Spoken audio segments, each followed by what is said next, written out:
안녕하십니까. 석간 경제브리핑입니다. 오늘은 2025년 12월 30일 화요일입니다. 2025년 증시 마지막 거래일 국내 증시는 삼성전자와 SK하이닉스가 나란히 사상 최고가를 경신하며 반도체 강세를 이어갔지만 2차전지 업종은 계약 해지 악재로 큰 폭 하락하는 극명한 대조를 보였습니다. 코스피는 4214.17로 보합권에서 마감했고 코스닥은 925.47로 0.76% 하락했습니다. 오늘도 박 교수님과 함께 시장을 깊이 있게 분석해 보겠습니다. 박 교수님 안녕하십니까? 네, 안녕하십니까. 2025년 마지막 거래일, 시장이 참 흥미로운 모습을 보여줬습니다. 그렇습니다.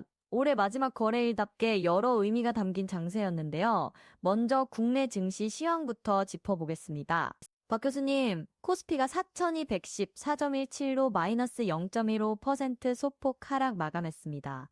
올해 마지막 거래일 시장 분위기는 어땠습니까? 네, 오늘 시장은 한마디로 반도체 독주 장세였습니다. 코스피는 보합권에서 등락을 거듭하며 4,214.17로 마감했는데요. 지수 자체는 큰 변동이 없었지만 내부를 들여다보면 업종 간 희비가 극명하게 엇갈렸습니다. 삼성전자가 11만 9,900원, SK하이닉스가 65만 1천원으로 동반 신고가를 경신하면서 반도체 업종이 시장을 이끌었습니다. 반면 2차전지 업종은 에코프로가 마이너스 6.3%, LNF가 마이너스 9.85% 급락하는 등 큰 폭 조정을 받았습니다. 코스닥은 좀 더 약세였네요. 920, 5.47로 마이너스 0.76% 하락했습니다. 코스닥은 상대적으로 약세가 두드러졌습니다. 중소형주 중심의 코스닥 시장 특성상 연말 차익 실현 수요가 더 강하게 나타났고, 특히 2차 전지 관련 중소형주들의 약세가 지수 하락을 주도했습니다. 그러나 제주반도체처럼 플러스 17.9% 급등한 종목도 있어서 개별 종목 장세가 뚜렷했습니다. 외국인과 기관이 동반 순매도를 기록하면서 지수 상승을 제한했지만, 개인 투자자들은 반도체 대장주를 중심으로 순매수를 이어갔습니다. 올해 마지막 거래일이라는 점에서 2025년 국내 증시를 어떻게 평가하십니까? 2025년은 한국 증시에 있어 반도체의 해였다고 평가할 수 있습니다. 연초만 해도 2,500선에서 출발했던 코스피가 4,000선을 돌파하며 약 68% 상승했는데요. 이는 주로 삼성전자와 SK하이닉스로 대표되는 반도체 업종의 실적 개선과 AI 반도체 수요 급증에 힘입은 것입니다. 특히 HBM 시장에서 SK하이닉스가 글로벌 선두 자리를 확고히 하면서 주가가 연초 대비 약 150% 상승했고, 삼성전자도 3나노 공정 개선과 HBM 3위 양산 본격화 기대감으로 연초 대비 약 60% 올랐습니다. 반면 2차전지, 바이오, 건설 등 다른 주력 업종들은 상대적으로 부진했던 한 해였습니다. 오늘 시장의 최대 화제는 역시 삼성전자와 SK하이닉스의 동반 신고가였습니다. 자세히 들여다볼까요? 네, 정말 상징적인 장면이었습니다. 삼성전자가 11만 9,900원으로 플러스 0.33% 상승하며 12만 전자 시대를 눈앞에 뒀고, SK하이닉스는 65만 1천원으로 플러스 1.72% 오르며 65만 닉스를 달성했습니다. 두 종목 모두 장중 사상 최고가를 경신했는데요. 이는 여러 요인이 복합적으로 작용한 결과입니다. 구체적으로 어떤 요인들이 작용했습니까? 첫째, AI 반도체 수요가 2026년에도 지속 확대될 것이라는 전망입니다. 엔비디아의 차세대 GB200 시리즈 출시가 내년 상반기로 예정돼 있고, AMD, 구글 등 빅테크 기업들의 AI 칩 개발 경쟁이 더욱 치열해질 전망인데요. 이는 곧 고대역폭 메모리인 HBM 수요 증가로 이어집니다. 둘째, SK하이닉스의 HBM 3위 공급이 2025년 4분기부터 본격화되면서 실적 개선이 가시화되고 있습니다. 현재 HBM 시장에서 SK하이닉스가 약 50%의 점유율을 차지하고 있고, 삼성전자도 HBM 3위 양산에 성공하면서 점유율을 빠르게 끌어올리고 있습니다. 삼성전자의 경우 그동안 HBM 분야에서 뒤처진다는 평가가 있었는데 최근 분위기가 달라진 것 같습니다. 정확한 지적입니다. 삼성전자는 HBM 3위 초기 수율 문제로 엔비디아 공급에서 제외되면서 어려움을 겪었지만, 최근 3나노 공정 개선과 HBM 3위 품질 향상으로 반전의 계기를 마련했습니다. 특히 엔비디아가 내년 출시할 GB200 블랙웰 울트라에 삼성전자의 HBM 3위가 탑재될 가능성이 높아지면서 투자자들의 기대감이 커지고 있습니다. 또한 파운드리 사업에서도 3나노 공정의 수율이 개선되고 있다는 소식이 긍정적으로 작용하고 있습니다. 반면 2차 전지 업종은 참담한 하루였습니다. 에코프로 마이너스 6.3%, LNF 마이너스 9.85%, LG 에너지 솔루션도 마이너스 3.03% 하락했는데요. 2차 전지 업종의 급락은 북미 전기차 시장 위축이라는 구조적 문제와 직결돼 있습니다. 최근 GM이 2차 전지 양극재 공급 계약을 일방적으로 해지했다는 소식이 전해지면서 관련 업체들이 연쇄 타격을 받았습니다. 에코프로비엠과 LNF 등 주요 양극재 업체들이 GM향 공급 계약을 맺고 있었는데 이 계약들이 줄줄이 해지되거나 물량이 대폭 축소될 가능성이 제기되면서 투자 심리가 급격히 악화됐습니다. 북미 전기차 시장에 무슨 문제가 생긴 겁니까? 여러 요인이 복합적으로 작용하고 있습니다. 첫째, 미국의 전기차 보조금 정책 불확실성입니다. 트럼프 당선인이 전기차 보조금 폐지를 공약으로 내세우면서 내년 전기차 수요에 대한 우려가 커지고 있습니다. 둘째, 전기차 시장 성장세 자체가 둔화되고 있습니다. 초기 얼리어답터 수요가 일단락되면서 대중시장으로의 확산이 예상보다 더디게 진행되고 있고 충전 인프라 부족, 높은 차량 가격 등이 걸림돌로 작용하고 있습니다. 셋째, 중국산 저가 전기차의 위협입니다. 비아디 등 중국 업체들이 가격 경쟁력을 앞세워 글로벌 시장을 잠식하면서 북미 완성차 업체들이 수익성 악화를 겪고 있고 이것이 배터리 발주 축소로 이어지고 있습니다. 그렇다면 2차 전지 업종의 전망은 어둡게 봐야 할까요? 단기적으로는 조정이 불가피해 보입니다. 특히 북미 전기차 시장 의존도가 높은 업체들은 실적 하향 조정이 예상됩니다. 그러나 중장기적으로는 구조 재편을 통한 반등 가능성도 있습니다. 업계에서는 전기차 수요 둔화에 대응해 ESS, 즉 에너지 저장 장치 시장으로 사업 축을 다각화하는 움직임이 활발합니다. ESS 시장은 재생에너지 확대와 전력망 안정화 수요로 연평균 20% 이상 성장이 예상되는 분야입니다. 또한 전기차 시장도 2027년 이후 2차 성장기에 진입할 것이라는 전망이 우세합니다. 배터리 기술 발전으로 주행거리가 늘어나고 가격이 하락하면 대중시장 수요가 본격화될 것이라는 분석입니다. 오늘 눈에 띄는 상승을 보인 종목들도 있었습니다. 제주반도체가 플러스 17.9% 급등했고 SK스퀘어도 플러스 6.36% 올랐네요. 제주반도체의 급등은 반도체 업종 전반의 강세와 함께 개별 재료가 작용한 것으로 보입니다.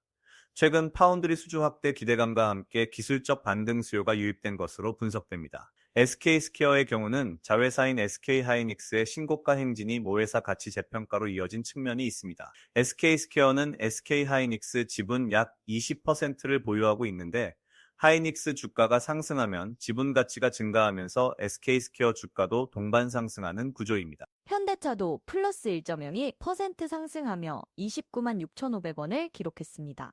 현대차는 최근 미국 시장에서 판매 호조를 보이고 있고 특히 하이브리드 모델의 인기가 높아지면서 실적 개선 기대감이 반영되고 있습니다. 전기차 시장이 둔화되는 상황에서 오히려 하이브리드가 과도기 솔루션으로 주목받고 있는데 현대차는 하이브리드 라인업을 빠르게 확대하고 있어 수혜를 잇고 있습니다. 또한 최근 발표된 12월 미국 판매 실적이 시장 예상을 상회하면서 긍정적인 평가를 받고 있습니다. 환율 시장으로 넘어가 보겠습니다. 원달러 환율이 1,443.74로 플러스 0.17% 상승했습니다. 박 교수님, 원화 약세가 지속되고 있는데 내년 전망이 밝지 않다는 분석이 나오고 있습니다. 네, 원달러 환율이 1,443.74 수준을 유지하면서 원화 약세가 고착화되는 모습입니다. 증권업계에서는 내년 환율 전망치를 1,500원 선까지 제시하고 있는데요. 이는 여러 구조적 요인이 작용하고 있기 때문입니다. 첫째, 한미 금리 차이입니다. 미국 연방준비제도가 내년 금리 인하 속도를 늦출 것이라는 전망이 우세한 반면 한국은행은 경기 둔화 우려로 추가 인하 가능성이 있어 금리 차가 확대될 수 있습니다. 둘째, 미국 경제의 상대적 강세입니다. 미국 경제가 견조한 성장세를 유지하면서 달러 강세 기조가 이어지고 있습니다. 신영증권이 올해 시장 전망에 대한 반성문을 냈다는 소식도 있던데요. 네, 재미있는 에피소드입니다. 신영증권이 연초 코스피 목표치를 2,500에서 2,800으로 제시했는데 실제로는 4,200까지 올라서 크게 빗나갔고 환율도 1,250원을 전망했지만 실제로는 1,450원까지 올라가면서 4,000p 원화 약세 조합이 당혹스러웠다는 반성문을 발표했습니다. 이는 올해 시장이 그만큼 예측하기 어려웠다는 방증이기도 합니다. 반도체 슈퍼사이클과 AI 혁명이 예상보다 훨씬 빠르고 강력하게 진행됐고 지정학적 리스크와 미국 정치 변화 등 변수들이 복합적으로 작용했습니다. 고환율, 고금리 상황이 기업들의 자금 조달에도 어려움을 주고 있다고요? 맞습니다. 특히 석유화학, 건설업종 기업들이 자금난을 겪고 있습니다. 회사채 시장에서 신용등급이 낮은 기업들의 발행이 사실상 막혀 있는 상황인데요. 이들 기업들이 사모시장으로 눈을 돌리고 있습니다. 일부 기업들은 영구채를 발행해 자금을 조달하고 있는데, 영구채는 만기가 없어 부채로 분류되지 않는 장점이 있지만 금리가 높고 조기 상환 압박이 있어 장기적으로는 부담이 될 수 있습니다. 석유화학 업종의 경우 중국의 공급 과잉으로 수익성이 크게 악화됐고, 건설업종은 프로젝트 파이낸싱 부실 우려로 신용도가 하락하면서 자금 조달이 어려워진 상황입니다. 이러한 상황이 내년 경제에 어떤 영향을 미칠까요? 기업 구조 조정이 불가피할 것으로 보입니다. 자금 조달이 어려운 한계 기업들은 인수합병이나 워크아웃 등의 과정을 거칠 가능성이 높습니다.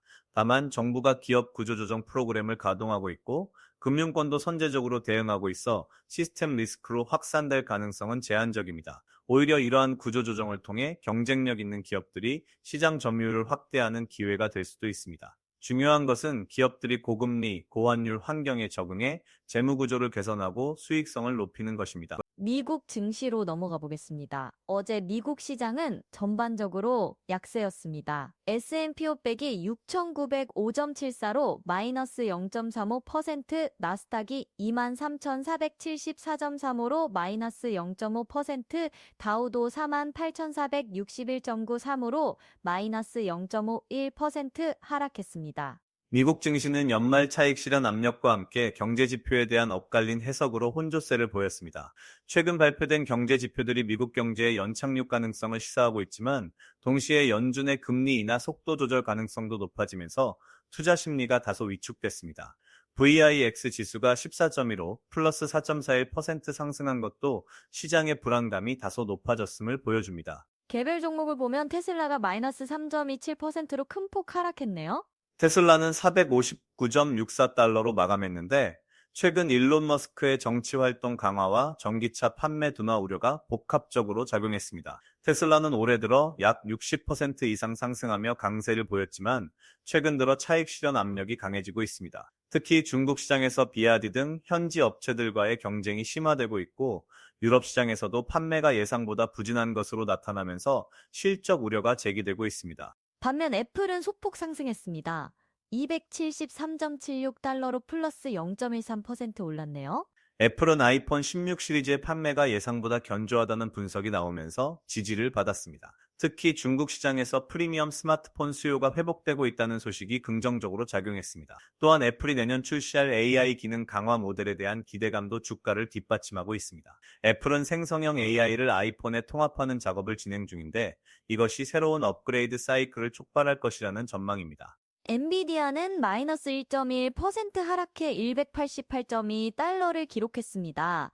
엔비디아는 최근 급등에 따른 차익 실현 압력을 받았습니다. 올해 들어 약 150% 이상 상승하면서 밸류에이션 부담이 커진 상황인데요. 단기적으로는 조정이 불가피해 보입니다. 그러나 펀더멘털은 여전히 견고합니다. 내년 상반기 출시 예정인 GB200 블랙웰 울트라에 대한 수요가 폭발적일 것으로 예상되고 이미 예약 주문이 몰리고 있다는 소식입니다. 마이크로소프트, 메타, 구글, 아마존 등 빅테크 기업들의 AI 인프라 투자가 내년에도 지속될 것으로 보여 중장기 전망은 밝습니다. TSMC는 마이너스 0.63% 하락해 300.92달러를 기록했습니다. TSMC는 파운드리 업계 선두주자로서 AI 칩 수요 증가의 최대 수혜주 중 하나입니다. 최근 소폭 조정을 받았지만 실적 전망은 매우 긍정적입니다. TSMC는 3나노 공정에서 압도적인 기술 우위를 점하고 있고 이 나노 공정 개발도 순조롭게 진행되고 있습니다. 엔비디아, AMD, 애플 등 주요 고객사들의 주문이 내년에도 강세를 이어갈 것으로 예상됩니다. 미국 국채 수익률은 어떻습니까? 10년물 수익률이 4.12로 마이너스 0.48% 하락했네요. 미국 10년물 국채 수익률이 4.12%로 소폭 하락했는데 이는 안전자산 선호 심리가 다소 강화됐음을 의미합니다.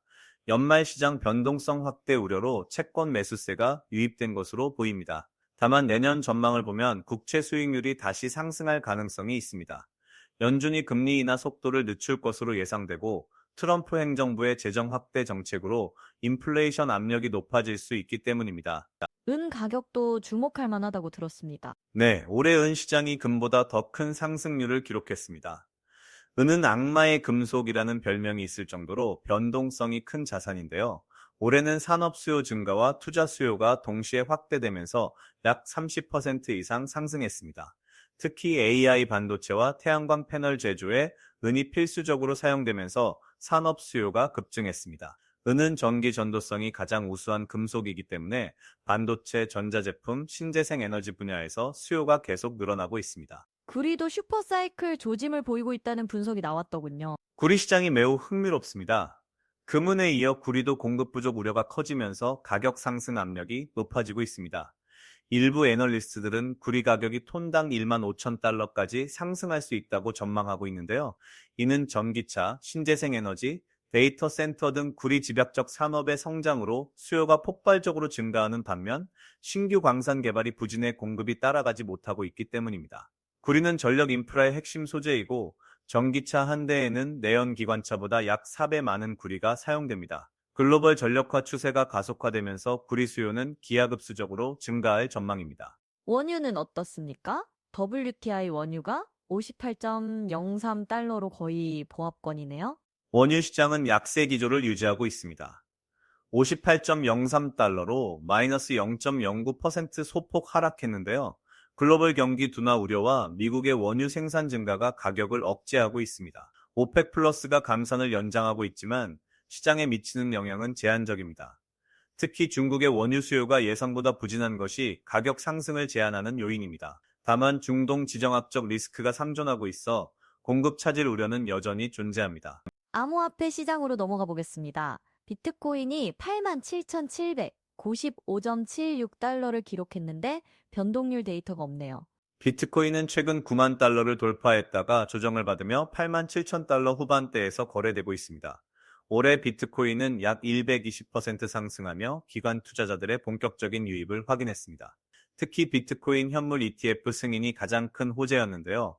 블랙록, 피델리티 등 대형 자산 운용사들이 비트코인 ETF를 출시하면서 기관 자금이 대거 유입됐습니다. 국내에서는 미래에셋증권이 암호화폐 거래소 코빗 인수를 추진한다는 소식이 있었습니다. 매우 중요한 뉴스입니다. 미래에셋증권이 코빗 인수를 추진하고 있고 신한금융그룹과 협력해 시너지를 낼 것으로 보입니다. 현재 국내 암호화폐 거래소 시장은 업비트가 약 70% 이상의 점유율을 차지하고 있고 빗썸이 그 뒤를 잇고 있는 과점 구조인데요. 미래에셋이라는 대형 증권사가 코빗을 인수하면 시장 구도의 변화가 생길 수 있습니다. 특히 신한금융의 고객 기반과 미래에셋의 자산 운영 노하우가 결합되면 차별화된 서비스를 제공할 수 있을 것으로 기대됩니다. 다만 빗썸이 업비트 상장을 앞두고 출금 수수료를 6배나 인상해 논란이 되고 있다고요? 네. 빗썸이 출금 수수료를 기존 1,000원에서 6,000원으로 대폭 인상하면서 이용자들의 반발을 사고 있습니다. 업비트 상장을 앞두고 자금 이탈을 막기 위한 조치로 해석되는데요. 이는 거래소 간 경쟁이 치열해지고 있음을 보여줍니다. 암호화폐 거래소 수수료 체계가 불투명하다는 비판도 제기되고 있는데 이용자 입장에서는 명확한 수수료 정책과 합리적인 요율이 필요합니다. 향후 금융당국의 규제 강화로 수수료 투명성이 개선될 것으로 예상됩니다. 올해 ETF 시장도 화랑이었다고 들었습니다. 올해 ETF 시장은 상장 붐이 이어졌습니다. 특히 미국 주식과 금 관련 테마 ETF가 큰 인기를 끌었는데요. S&P 500, 나스닥 추종 ETF와 금 현물 ETF로 자금이 대거 유입됐습니다. 국내 투자자들이 글로벌 분산 투자에 관심을 높이면서 해외 자산에 투자하는 ETF 수요가 급증했습니다. 또한 인버스, 레버리지 등 파생형 ETF도 변동성 장세에서 단기 투자 수단으로 활용됐습니다. 내년에도 ETF 시장은 지속 성장할 것으로 전망되는데 특히 테마형, 섹터형 ETF가 다양화될 것으로 예상됩니다. 박 교수님, 내년 글로벌 경제와 증시 전망은 어떻게 보십니까? 내년은 불확실성과 기회가 공존하는 해가 될 것입니다. 몇 가지 핵심 변수를 짚어보겠습니다. 첫째, 트럼프 2.0 행정부의 정책입니다. 트럼프 당선인이 내년 1월 20일 취임하는데 그의 공약인 관세 인상, 법인세 감세, 규제 완화 등이 실제로 어떻게 실행될지가 시장의 최대 관심사입니다. 관세 인상은 인플레이션 압력을 높이고 글로벌 교역을 위축시킬 수 있지만 법인세 감세와 규제 완화는 기업 실적에 긍정적입니다. 연준의 통화 정책은 어떻게 전개될까요? 연준은 내년 금리 인하 속도를 조절할 것으로 보입니다. 올해 말 연준은 기준금리를 4.25에서 4.35%로 0.25%포인트 인하했지만 내년에는 인하 폭이 제한적일 것이라는 전망이 우세합니다. 현재 시장은 내년 2회 정도의 금리 인하를 예상하고 있는데 이는 미국 경제가 여전히 견조하고 인플레이션이 목표치인 2%를 상회하고 있기 때문입니다. 만약 트럼프의 관세 정책이 인플레이션을 자극하면 연준은 금리 인하를 더욱 신중하게 접근할 수밖에 없습니다. 중국 경제는 어떻습니까? 중국 경제가 내년 글로벌 시장의 또 다른 변수입니다. 중국은 올해 경기 부진에 대응해 부동산 규제 완화, 재정 확대 등 부양책을 내놓았지만 효과는 제한적이었습니다. 내년에도 부동산 시장 침체, 지방정부 부채 문제, 청년 실업 등 구조적 문제가 지속될 전망인데요. 중국 정부가 얼마나 강력한 부양책을 내놓을지가 관건입니다. 중국 경제가 회복되면 원자재 가격 상승과 글로벌 교역 확대로 이어져 한국 경제에도 긍정적이지만 침체가 장기화되면 수출 의존도가 높은 한국의 부담이 될 수 있습니다. AI 산업은 내년에도 성장세를 이어갈까요? AI는 내년에도 가장 중요한 투자 테마가 될 것입니다. 생성형 AI가 더욱 고도화되면서 활용 범위가 확대되고 있고 기업들의 AI 도입이 본격화될 전망입니다. 특히 엔비디아의 GB200 출시, 오픈AI의 GPT-5 업그레이드, 구글의 제미나이 고도화 등이 예정돼 있어 AI 경쟁이 더욱 치열해질 것입니다. 이는 반도체, 특히 HBM과 AI 가속기 수요 증가로 직결됩니다. 다만 AI 버블 우려도 제기되고 있는데 실제 수익 창출로 이어지는지가 중요한 검증 포인트가 될 것입니다. 국내 증시 전망은 어떻게 보십니까? 국내 증시는 반도체 업황에 따라 희비가 엇갈릴 것으로 보입니다. 낙관적 시나리오에서는 코스피가 4,500에서 4,800까지 상승할 수 있지만 보수적 시나리오에서는 4,000선에서 등락을 거듭할 가능성도 있습니다. 핵심은 삼성전자와 SK하이닉스의 실적입니다. 두 기업의 시가총액 비중이 코스피의 약 30%를 차지하기 때문에 이들의 주가 향방이 지수를 좌우합니다. HBM 수요가 예상대로 증가하고 D램, 낸드 가격이 안정적으로 상승하면 긍정적이지만 수요 둔화나 공급 과잉 우려가 제기되면 조정을 받을 수 있습니다. 투자자들이 주의해야 할 리스크는 무엇입니까? 몇 가지 리스크를 염두에 두어야 합니다. 첫째, 지정학적 리스크입니다. 미중 갈등 심화, 중동 분쟁 확대, 북한 문제 등이 언제든 시장에 충격을 줄 수 있습니다. 둘째, 밸류에이션 부담입니다. 현재 미국 주식, 특히 빅테크 기업들의 밸류에이션이 역사적 고점 수준인데 실적이 기대에 미치지 못하면 급격한 조정이 올 수 있습니다. 셋째, 환율 변동성입니다. 원화 약세가 지속되면 수입 물가 상승으로 인플레이션 압력이 높아지고 외국인 자금 이탈로 이어질 수 있습니다. 그렇다면 내년 투자 전략은 어떻게 가져가야 할까요? 내년 투자 전략의 키워드는 선택과 집중입니다. 첫째, 반도체 업종에서는 HBM과 AI 반도체 관련주에 주목해야 합니다. 삼성전자, SK하이닉스는 물론이고 장비, 소재 관련 중소형주들도 관심을 가질 만합니다. 둘째, 방어적 포트폴리오 구성도 필요합니다. 고배당주, 필수 소비재, 헬스케어 등 경기 방어주를 일정 비중 편입해 변동성에 대비해야 합니다. 셋째, 글로벌 분산 투자를 고려해야 합니다. 미국 주식은 여전히 매력적이지만 인도, 베트남 등 신흥국 시장도 장기 성장 가능성이 높습니다. 금이나 원자재 투자는 어떻습니까? 금은 포트폴리오의 안전판 역할을 할 수 있습니다. 지정학적 불확실성이 지속되는 상황에서 금 보유 비중을 5에서 10% 정도 유지하는 것이 바람직합니다. 금 현물 ETF나 금 관련 주식을 활용할 수 있습니다. 구리는 장기 투자 관점에서 매력적입니다.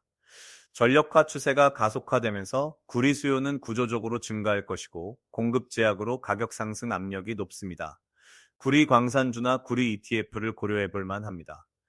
2차 전지 업종은 언제쯤 반등할 수 있을까요? 2차 전지는 단기적으로는 추가 조정 가능성이 있지만 중장기적으로는 매력적인 투자처입니다. 현재 밸류에이션이 크게 낮아진 상태이고 ESS 시장 성장과 2차 전기차 성장 사이클을 고려하면 저점 매수 기회가 올 수 있습니다. 다만 개별 기업의 재무 건전성과 기술 경쟁력을 면밀히 검토해야 합니다. 특히 HBM과 2차 전지를 모두 다루는 기업들이 리스크 분산 측면에서 유리할 수 있습니다. 개인 투자자들에게 당부하고 싶은 말씀이 있으시다면요. 내년 시장은 변동성이 클 것으로 예상됩니다. 단기 등락에 일희일비하지 말고 중장기 관점에서 우량 자산에 분할 매수하는 전략이 필요합니다. 특히 레버리지 투자는 매우 신중해야 합니다. 고금리 환경에서 빚을 내서 투자하는 것은 위험합니다. 또한 포트폴리오를 정기적으로 점검하고 리밸런싱하는 습관을 들여야 합니다. 한 종목이나 한 섹터에 과도하게 집중하지 말고 분산 투자 원칙을 지키는 것이 중요합니다. 마지막으로 투자는 결국 기업의 펀더멘털과 산업의 장기 트렌드를 따라가는 것임을 잊지 말아야 합니다. 네, 좋은 말씀 감사합니다. 박 교수님, 2025년 한 해 동안 시장 분석과 전망을 들려주셔서 정말 감사했습니다. 내년에도 계속 좋은 인사이트 부탁드립니다. 네, 감사합니다. 시청자 여러분도 2025년 한 해 수고 많으셨고, 2026년에는 더 좋은 투자 성과 거두시기를 바랍니다. 네, 시청자 여러분, 오늘 석간 경제 브리핑에서는 2025년 마지막 거래일 국내외 증시 동향과 주요 섹터 분석, 그리고 내년 투자 전망까지 살펴봤습니다. 삼성전자와 SK하이닉스가 동반 신고가를 경신하며 반도체 강세를 확인했고, 2차 전지 업종은 구조조정 국면에 진입한 것으로 보입니다. 내년 시장은 AI 반도체, 고배당주, 원자재 등이 주요 투자 테마가 될 전망입니다. 변동성에 대비해 분산 투자와 리스크 관리를 철저히 하시기 바랍니다. 2025년 한 해 동안 석간 경제 브리핑을 시청해주신 모든 분들께 감사드리며 새해에도 여러분의 성공적인 투자를 응원하겠습니다. 지금까지 석간 경제 브리핑이었습니다. 감사합니다.